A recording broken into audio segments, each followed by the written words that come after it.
So, Michelle, just dump an article in my lap. Just dump an article in my lap and expect me to come up with something. Not just an article. It was probably one of the most exciting articles, I would imagine. It was a very thrilling article, actually. It was an article about a young lady by the name of Tina Kordrastami. Who is an Australian-Iranian national who is currently, basically, she was followed home by a heavily tattooed man, like a long way from like North Ryde to DY via Drummoyne. Interesting way to go. But basically, she got heavily harassed by this guy, and you sent this to me and went, what do we do? What do we think about this? Holy crap. Thank you. I've been down a rabbit hole for the last 4 days. Yeah, I mean, I just like to read articles and then you like to spend days in a bunker deep diving on it. Is that true? Did that really happen? Well, it really happened, right? Okay. This poor woman pulls up in a garage to get some food. By the way, Tina, don't get food from a garage. Now, she is an activist. She actually ran for the Greens in the recent election. She's an architect.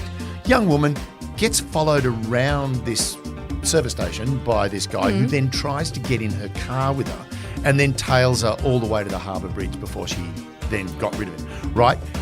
It's opened an exceptionally large can of worms that is a major concern to intelligence services in democratic countries around the world. Yep. You ready for this 2-word term that's going to rock your world? Okay, try me. Transnational repression. Now, that's not me going, I'm not going to wear a dress. Okay. Transnational repression is authoritarian governments. Well, why don't we get stuck into it in a minute? Oh, okay. Take a breath, David. I'm so excited. I know. I'm like, just give it a moment. Give it a moment. Okay.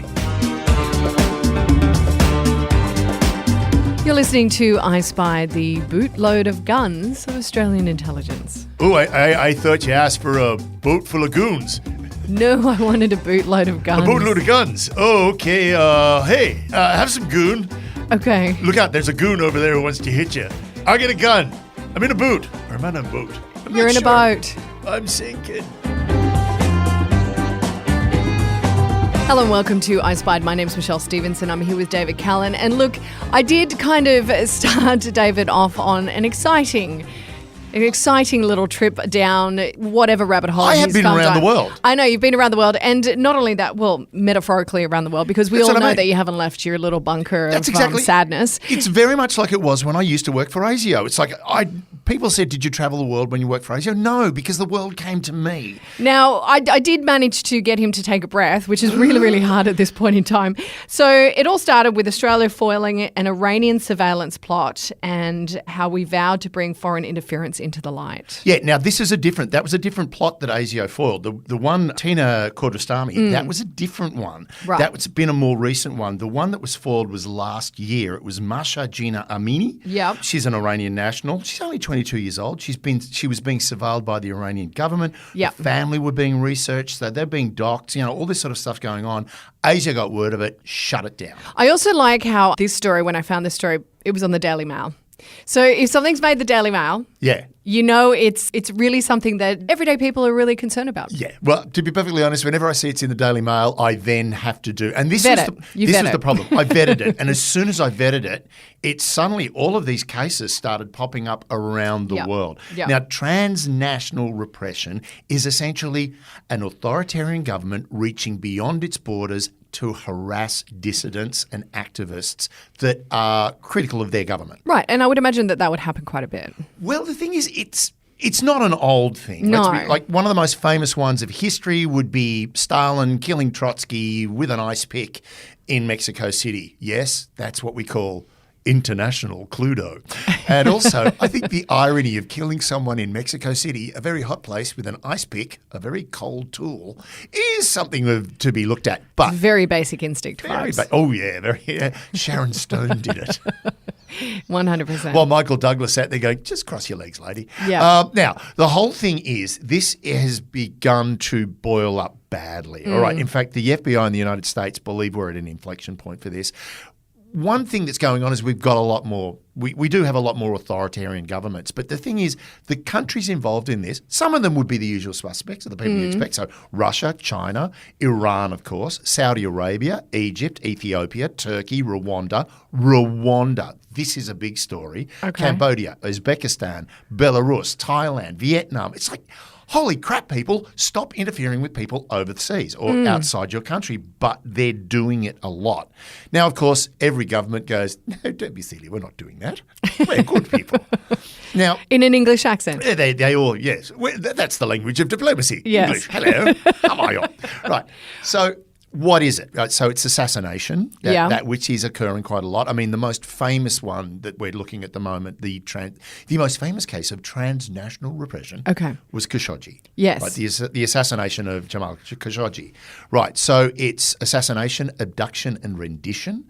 So rendition is where you take someone from a country, you take them somewhere else. Creating false conferences is a way they lure them out. Yep. Again, conferences. Yeah. And So basically, stay off LinkedIn and don't go to a conference. don't go to conferences, stay off LinkedIn, and don't leave the house. Yes. Right, cooperating regimes, working with cooperating regimes. So what's interesting, and this is a really good point that's been brought up, is particularly with people seeking asylum.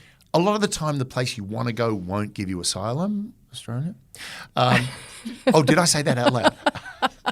So, you go in there saying, look, I'm an activist, I'm a dissident, I really require asylum from you, Australia, and they stick you on a frickin' island for decades. Well, do we? I don't feel like, no, now we just put you in a hotel, which is actually worse for 3 years. With no open window. Yeah, right. They also do things like mobility control. They make it difficult for you to travel. Now, in doing that, the simplest way of doing that is they just cancel your passport. Yeah. And generally what they like to do is they like to cancel your passport while you're in transit. So when you identify yourself as I'm an Iranian national and I've got an Iranian passport, I don't know why it's been cancelled. You're Iranian, back to Iran with you. Right. So that's why dissidents want asylum. They need to get a document so they can travel without being caught in the trap of their own country. Yep. There's physical threats, not just to the subject of the targeting, but also their family outside the country, but also if you've got family at home, it can get really, really nasty. Right. Now, because we started with 2 Iranian cases, let's look at Iran and how it works. Right, let's be honest. Iran is an authoritarian, despotic, theocratic nation, and essentially the intelligence service's main job is to keep the government in power. Right. Now, the group that will be doing it, there is the Ministry of Intelligence, which is supposedly the biggest intelligence agency within the Iranian government. They have 16.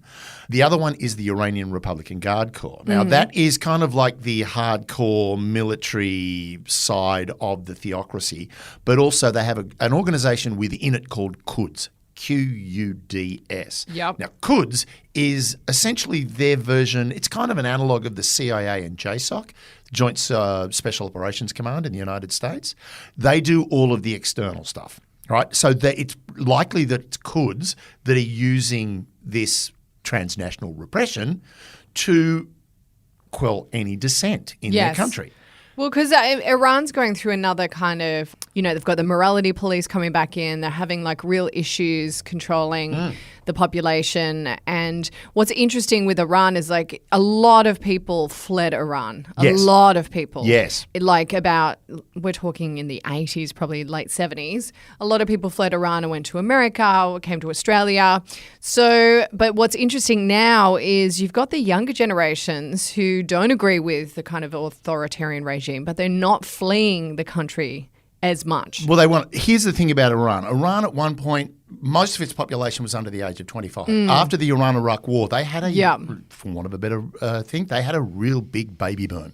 Right, the people that were coming home just wanted to breed. Funny that. Yeah. I've just been stuck being shot at by Iraqi soldiers for the last 8 years. Let's celebrate life with life. I want a shag, right? So they had this incredibly young population. Yep. When you're a young person, you don't want to leave your country. I mean, you want to, particularly if you're very strident and you're very nationalistic. And when I say nationalistic, I don't mean in a fascistic kind of way. It's like, I love my country and I want it to be better.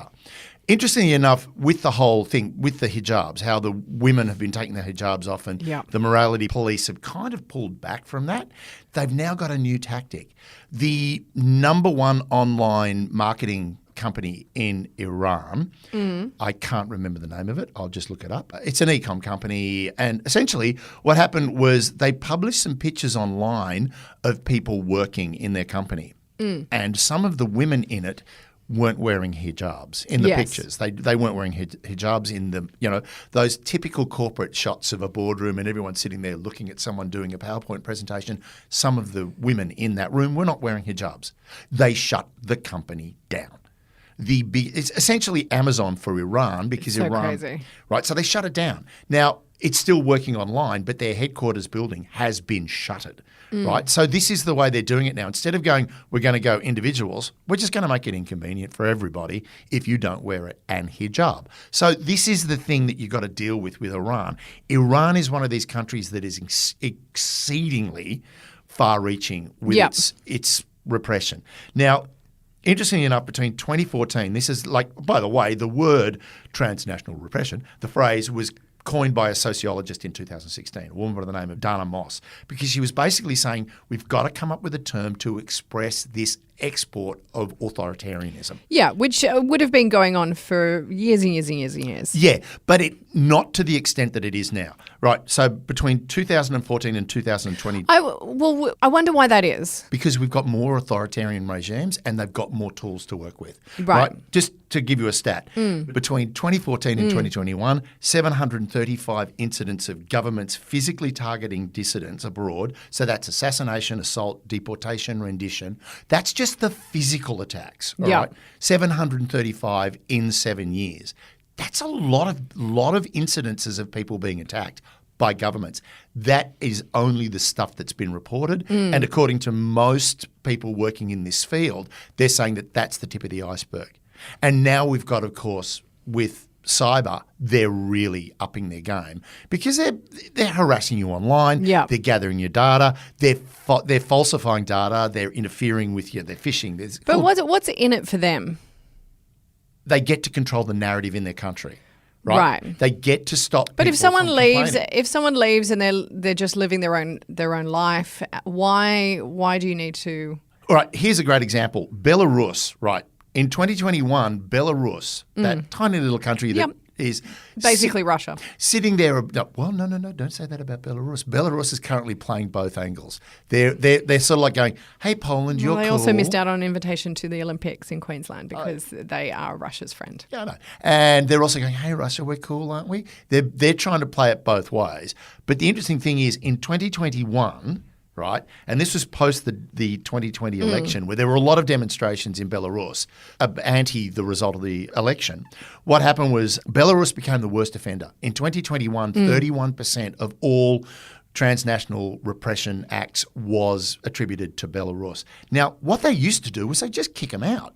If they didn't like a dissident, they'd boot them. The problem is, again, with the internet, I can now, from a safe distance, what used to be a safe distance, still send my critique, my dissent into the country. So what they've done now is they've turned around and gone, no, we're going to kick you out, then we're going to hunt you down. Right? So a great example was a Ryanair flight on its way to Lithuania was forced to land after Belarus authorities reported a bomb on board. As soon as the plane landed, they went, "Oh, sorry, there's no bomb, but we'll take that blogger and his girlfriend who are dissidents off the plane." They've never been seen since. It's so crazy. This is what's going on. Now, Turkey have become involved. Turkey used to be a real haven for Uyghurs. Right? Now, China is heavily involved in this.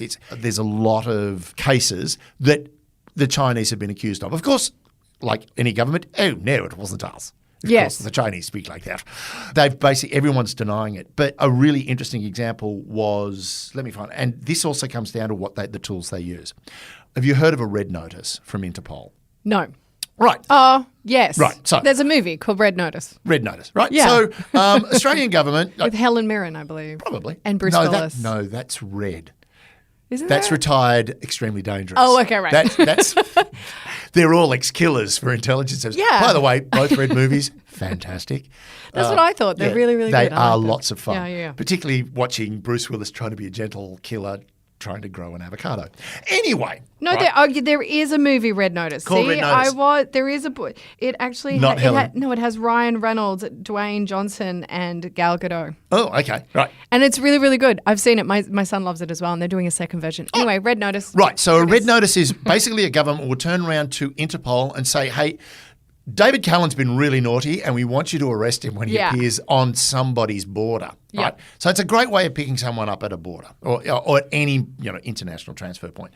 So essentially you send out a red notice saying this guy is wanted in our country for the following reasons. Yep. They get picked up and then you get deported. Right. Now the example was Idris Hassan, who is a Uyghur activist who was living in Turkey. Now he flew to... Why was he a Uyghur activist? He's a Uyghur who left China because he was... With that name? Yeah. Idris Hassan. You do understand the Uyghurs are Muslim, don't you? Yeah, I know, but I didn't think they had Muslim names. Oh, yeah. Of course in they China. Do. Yeah. Right. That again, this is one of the reasons why people... That's one way of really getting noticed in China. Yeah.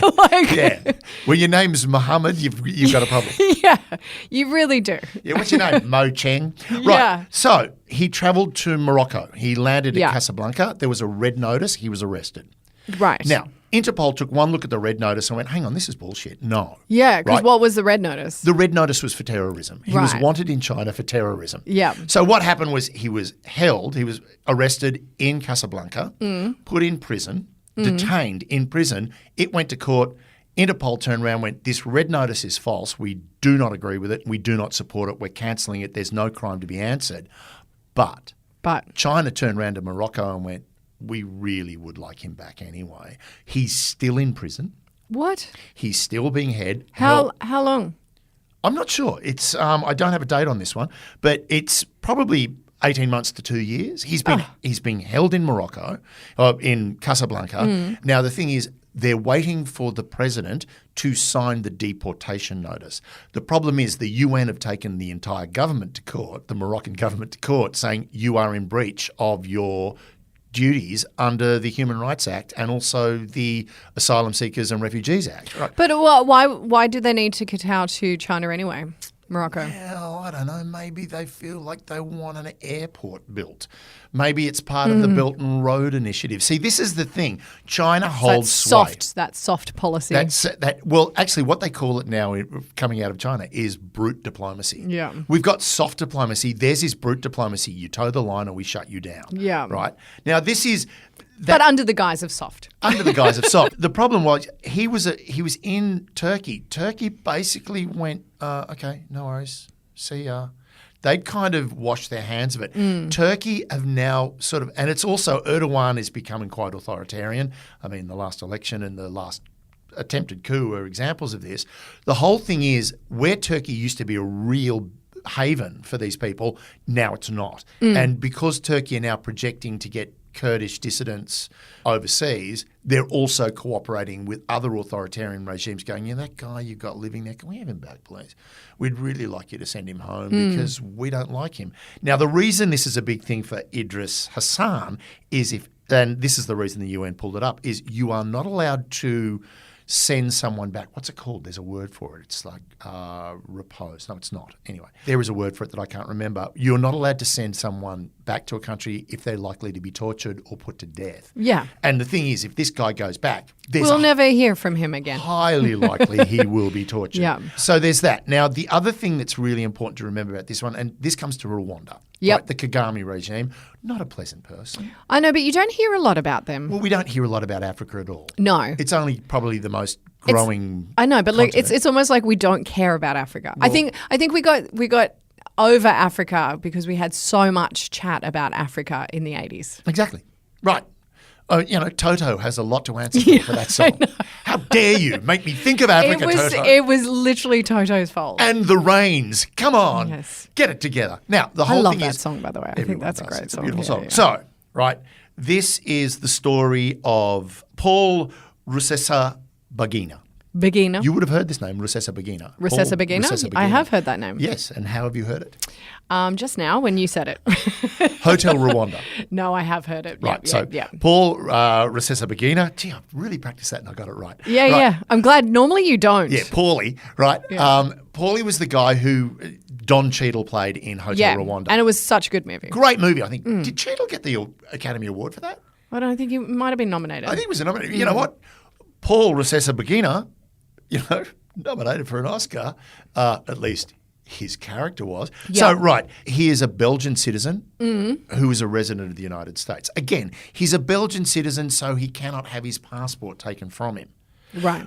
He's travelling through the United Arab Emirates. Yep. He gets kidnapped from the airport, so abducted by Rwandan intelligence, put on a Rwanda air flight, which have direct flights from, I think it was Bahrain airport. I would imagine the Bahrain wouldn't really, UAE wouldn't really appreciate that. International space. They did. Right. And, what do you do? What do you do post the event? Yeah. So literally, he was grabbed at the airport, bundled on an Air Rwanda flight, and flown home, where he's now under charges of corruption and terrorism. According to the Kagame government, they have witnesses that said that he forced the 1,200 people he saved in the hotel. He forced them all to give them all their money. Right. So he was forcing people to pay, and so. The whole thing is his family and a lot of the people who know him have gone, this is a trumped-up charge. But the problem is he's now home. Yeah, they can't do anything about it. Now, this is the thing that's going on. Right. Now, there's a couple of things that we need to do. Now, and as I said, the one other thing that's really bothering intelligence services and democratic governments around the world is the fact that they're using proxies. Yeah. Right. I very much doubt, and I think it was Tina Kordrastami who described the guy who was following her as every part of his body was tattooed except his eyes, right? So they're not trying to hide anything. Well, he's not Iranian. I mean that it doesn't sound Iranian. It sounds like a bikie to me. But exactly. Yeah. All right? Now here's the thing. There's two things that they use proxies, and the proxies they like to use in America. There's just been a recent case where a Homeland Security, he's still a Homeland Security official, has been pinged for handing over immigration information to China. A former police detective who's now a private eye who's been pinged for surveilling, stalking and approaching members of the Chinese diaspora in the United States. Of course, he turned around and said, it's a gig. What's your problem? And it's like, one, you were working for China, so you're now working for a foreign power. You're an agent of a foreign power. Yeah. You have to declare it. And by the way, you're harassing people, dude. You're not allowed to do this. Right? So they use proxies. The proxies are either officials, they're either private investigators, or worse, criminal elements. Yeah. Right? And that, I would say, is what they've done. Again, Iran, when they were approached about it, no case to answer, nothing to see here, we didn't do anything. Now, what's interesting is there is no law against it. No. Now, this is what's fascinating is in America, I think it was Adam Schiff and 11 Democrats brought a bill to the floor of Congress going, we really need this because this is going on. And the United States and Europe are the two big areas. Well, because how would you police it? Well, this is where we get to. One, first you need a legislation to police. Yeah. But, one, you've got to inform law enforcement. They've got to be informed. And then you've got to have outreach to the diaspora, whichever nation it is. You've got to reach out to these immigrants to say, look, what's going on? Talk to us. Because the whole thing is, it's a classic, I think it's a Shakespeare quote. Well, it's one quote.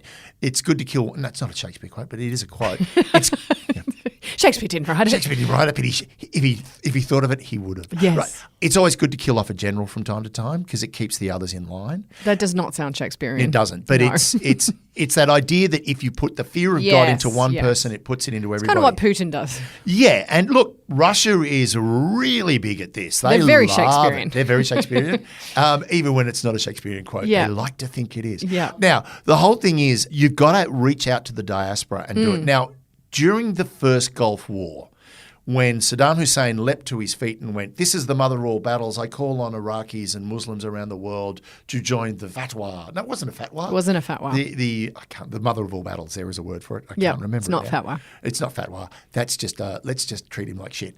But anyway, he basically said, it's the mother of all battles, come and join. Yep. The jihad. It was a jihad. A jihad. We're having a jihad, guys. Come and join us. I like the sounds of a jihad. ASIO had a really smart idea. What did they do? They just walked Started up their and own jihad? No, they just walked up to everybody's house in Oh, yes, that's Lakemba right. and Yes. Tempe, and they went, Yeah. and everyone went, yeah. And they went, look, this motherable battles. And funnily enough, pretty much everybody ASIO Was like, walked no, up to I'm not interested. went, dude, we left there to get away from that crap. Yeah, right? yeah. Only one guy got involved in it, and he was picked up. He actually rang the Iraqi embassy and went, I've got a bootload of guns. Yeah. I'm coming up to join you in the jihad, to which the Iraqi embassy went, no, don't, shut up. Right. Of course, that line was being tapped. ASIO, the federal police picked him up on Yarra Glen in Canberra with a bootload, with a boat. Oh my God, are you Canadian? A bootload. With a bootload of. A boatload. I said a Bootload. Load. Okay. Are we leaving this in? Leave this in. Yeah, Everyone yeah. needs to know that I'm not perfect. That on Fridays. Oh, yeah, come on, weekend. Right. Okay. Boatload. He was stopped Bootload. with a bootload of guns. The bootload of boots. Yeah. Yeah, that'd be brilliant. Okay, guns. Bootload of guns. So this is what happened. Was the big thing was when ASIO reached out to all of these immigrants and went, hey, guys, we don't want any trouble. They went, hey, ASIO, we don't want it either. But the big thing is there anyone here you're worried about? And it was like, oh, yeah, Brad over there. Because that's a very Iraqi name, Brad. Yeah. Brad. That is the most Iraqi name I've ever heard. El Brad over there. Yeah. He's a bit dodgy. He keeps ringing the Iraqi embassy and saying he's got a bootload of goons. He sounds Canadian, but he's not. He sounds Canadian. He's got a bootload of goon. I don't know We're what not meant he's to saying. drink. We're I think he's French Canadian. I think he's French Canadian. Ooh. There's Quebecois. Quebecois. Right. So this is the thing. One, we've got to engage with our migrant populations. It's really important. Now, non-tolerance of perpetrators, and what are we going to do? Sanctions. We've got to legislate. Like as I was saying, legislate is probably pretty much a good step forward. Well, in Australia, we treat it as foreign interference, which is legislated. Yeah. But if you kind of have to prove it though as well. Yeah, if you want to narrow it down, if you go for something, and especially if they're using a proxy, right? Like it'd be a little bit more difficult to prove that it's foreign interference. Yeah. Now we have signed the Declaration of Principles to Combat Transnational Repression. That actually is on the DFAT website, signed by Penny Wong. But one of the things that's really important, and I'm sorry, this is a black mark against us, is the treatment of asylum seekers. One of the things that asylum seekers? We don't have any asylum seekers. Yeah, there are no boats. There are no boats. There are no boats. We turned them all back. Right. So we did. One of the things about the treatment of asylum seekers is giving them temporary access to the country. So temporary visas is not a good option because it's very easy to revoke that visa, and what happens? You've got to go home. You've got nowhere else unless you can find another country that will take you. Unfortunately, a lot of the time the countries that are taking these people are minor authoritarian countries or countries in cooperation with authoritarian countries. So the chances of you being sent back are really, really strong. Now, it's an interesting point, we talk, and I've talked about this a lot where, one of the excuses for not letting asylum seekers come in by a boat was, because they're terrorists. Yeah. Well, that's the dumbest way to get a terrorist into anyone's country because it's too slow and you're likely to be stopped at the border. Where getting a terrorist in on a tourist visa or a business visa or a student visa is a lot bloody easier because they fly in and they're here. Yeah. Right? So that's one of the things we've got to do. We've got to come up with a better way of treating our asylum seekers. Now, at the moment, we don't have that many asylum seekers because we've scared them all off. Because basically, for some reason, we've had several governments. This is not a partisan issue at all. It's just totally bipartisan mistakes that have been made. Well, we keep sticking them on bloody islands, right? But I think we haven't really done that in a while. We haven't really had a lot of instances of. We don't know that simply because remember, there's no transparency. Operation, we don't talk of on water matters. Yeah, but now we have Labor. Exactly, but government. You know what? Like that happened when it was the coalition. Look, I don't think it's happening as much as it was. I don't think either government. But I don't think either government really want to address the issue at all. Right, and there are some interesting because it's a really really tough issue, and in some regards, you kind of have to look. I mean, I'm digressing. Look, I think in some regards, You look at what's going on in Europe and you see the boatloads of people who perish. Yeah. And there's a lot. Yeah. There's a lot. Yeah. And there's people making money off it and it's just a disgusting trade. Oh, it's awful. Whereas here, I'm sure we don't have the best way of dealing with it, but also look at the deaths that we've stopped as well. Ultimately, though, I just think asylum seeker policy is... Oh, yeah, it needs to be changed. But we can't just allow people just to move into Australia. We've got to come up with something else. It's the political equivalent of pissing on an electric fence. Yeah. You're not going to win. No one's going to win. No one's going to win in this situation. So the whole thing is our intelligence services are actually, they're focusing a lot more on it. And when Burjo came out with the last threat assessment and said, and he said, we're busier now than we've ever been before. Yeah. Like a lot of it is this foreign interference. Yes. Because they've become more brazen, right? These authoritarian regimes, literally they're playing it as we got nothing to lose. So we've got to work to curb this kind of foreign interference. Tick. We've got to work to curb them. We've also got to work to fix our internal situation as how we deal with these people when they arrive on our just seeing these doorstep. instances happen is something that I feel like we haven't really seen before. So it definitely does feel like it's something that has ramped up. Yeah, not to this extent. No. It's always happened. There's always been that idea of we can reach across the border and kill him or harass her or make their life unpleasant or force them home. Yeah. But now it's expanding under an order of magnitude, and that's the real concern. Okay, well, let's give Burjo a call and try and come up with something. Come up with something else. I'll get back in my fort and think about it. Yes. And I'll get that goon out of my boot. The goon out of the boot. Goon out of my boot. No, keep the goon in the boot. The goon in the boot.